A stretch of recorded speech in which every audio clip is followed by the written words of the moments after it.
திருச்சிற்றம்பலம். இன்னைக்கு நம்ம சிந்தனை செய்யக்கூடிய தலைப்பு சூழ விரதம். ஈசனுக்கு இருக்கக்கூடிய விரதங்கள்ல ரொம்ப மிக முக்கியமான விரதத்துல ஒரு 8 விரதங்கள் சொல்லப்படுது. அந்த 8 விரதத்துல ஒரு விரதமாக இந்த சூழ விரதமானது கருதப்படுது. அதாவது சுவாமி அவருடைய கையில எப்பொழுதும் பாத்தீங்க அப்படின்னாக்கா திரிசூலம் வச்சிருப்பார். அதாவது முருகப்பெருமான் எப்படி கையில எப்பயும் வேல் வச்சிருக்காரோ அப்படி சுவாமி கையில எந்நேரமும் திரிசூலங்கிறது இருக்கும். இதுல என்ன ஒண்ணு கேட்டீங்க அப்படின்னாக்கா முருகப்பெருமான நம்ம ரூபமா பாத்தீங்க அப்படின்னாக்கா வழிபாடு பண்றோம். முருகருக்கு நம்ம ஒண்ணு தண்டாயுதபாணியாகவோ அல்லது 4 திருக்கரங்கள் ஒரு முகம் 4 திருக்கரங்களாகவோ அப்படி இல்லைனாக்கா பாத்தீங்கன்னா அமர்ந்த திருக்கோலத்துல 6 முகம் 12 கரங்கள் இப்படிலாம் முருகப்பெருமான நம்ம வழிபாடு பண்றோம். அதனால கையில அவசியம் வேல் இருந்தே ஆகணும். சரியா? ஆனா சுவாமிக்கு ஏன் திரிசூலம் எல்லா இடத்துலயும் வைக்கிறது இல்லைன்னு கேட்டீங்கன்னா, இவர் லிங்க மூர்த்தமா தான் நம்ம சுவாமியை அதிகமா வழிபாடு பண்றோம். அதனாலதான் இங்க சிவபெருமானுக்கிட்ட லிங்கத்துக்கு பக்கத்துல திரிசூலம் வைக்கலாம், ரொம்ப சிறப்பு தான்.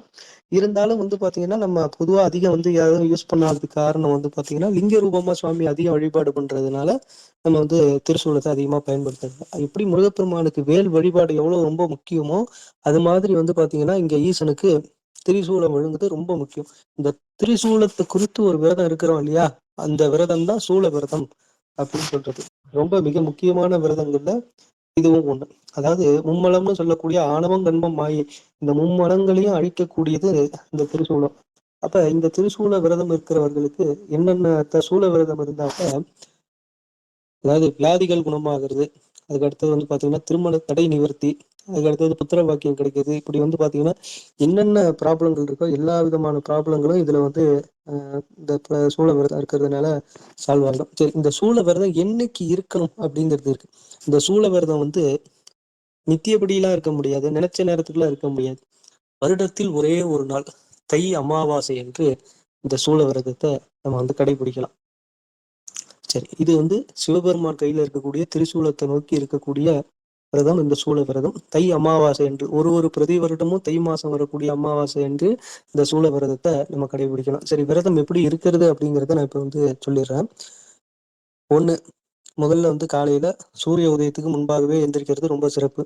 எந்திரிச்சு குளிச்சுட்டு நெத்தியில விபூதி அணிஞ்சிட்டு வீட்டுல சிவ வழிபாடு பண்ண முடிஞ்சா வீட்டுல சிவ வழிபாடு பண்ணலாம். வீட்டுல சிவ வழிபாடு பண்ண முடியாதவர்கள் கோயில்ல போய் இறைவனை மனதார தரிசனம் பண்ணுங்க.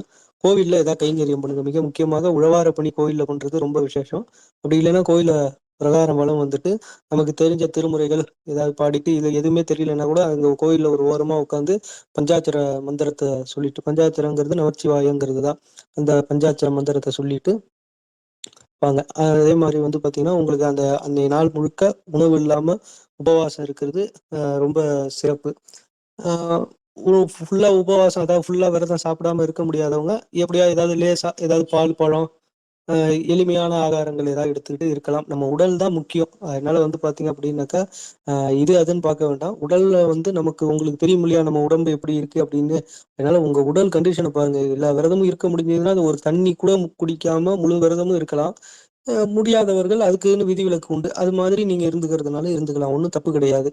சரிங்களா? விரதத்தினுடைய மிக முக்கியமான தாற்பயம் என்னன்னு கேட்டீங்கன்னா நம்மளுடைய எண்ணம் செயல் சிந்தனை எல்லாம் இறைவனை நோக்கி இருக்கணும். அதுதானே தவிர்த்து சாப்பிடாம இருக்கிறதுங்கிறது ரொம்ப 2ஆம் பட்சம் தான். அது சாப்பிடாம இருக்க முடிஞ்சா சாப்பிடாம இருக்கலாம். அதான் ரொம்ப தன் உடலை வருத்திட்டு இருக்கணுங்கிறது கட்டாயம் இல்லை. சரி, அதுக்கு அடுத்தது சாயங்காலமும் இதே மாதிரி பாத்தீங்க அப்படின்னாக்கா கோயில்ல போய் கைங்கரியம் பண்ணிட்டு இல்லைன்னா கோயில்ல இறைவனை தரிசனம் பண்ணிட்டு நம்ம வீட்டுல நைட்டு விரதம் முடிக்கணும். கோயிலே பிரசாதம் கொடுத்தா பிரசாதத்தை சாப்பிட்டு விரதம் முடிக்கலாம். அது முடியாதவங்க வீட்டுல ஏதாவது இறைவனுக்கு நைவேத்தியம் பண்ணிட்டு விரதத்தை பூர்த்தி பண்ணிக்கலாம். அன்னைய டயத்துல ஏதாவது ஓய்வு டைம் கிடைச்சிது அப்படின்னாக்கா அன்னைக்கு ஃபுல்லா இந்த தேவாரம் திருவாசகம் திருமுறைகள் பஞ்சபுராணம் பன்னீர் திருமுறை இந்த மாதிரி யூடியூப்ல போட்டு கேட்டுக்கிட்டே இருங்க. அன்னைய நாள் முழுக்க இறைவனுடைய சிந்தனையிலேயே இருக்கணும். இதுதான் இந்த சூழ விரதம் கடைபிடிக்கிறது. ரொம்ப மிக முக்கியமான விரதம். 8 விரதங்கள் சிவபெருமானுக்கு சொல்லப்பட்டிருக்கு. மிக முக்கியமா பிரதானமா இந்த 8 விரதத்துல இதுவும் ஒரு முக்கியமான விரதம். சரி, இன்னைக்கு சூழ விரதத்தை பத்தி சிந்தனை பண்ணது மிகுந்த மகிழ்ச்சி அளிக்கிறது. வாய்ப்பளித்த அடியார்களுக்கும் இறைவனுக்கும் நன்றி கூறி அடியனுடைய உரையை நிறைவு செய்து கொள்கிறேன். சிவாய நம. திருச்சிற்றம்பலம்.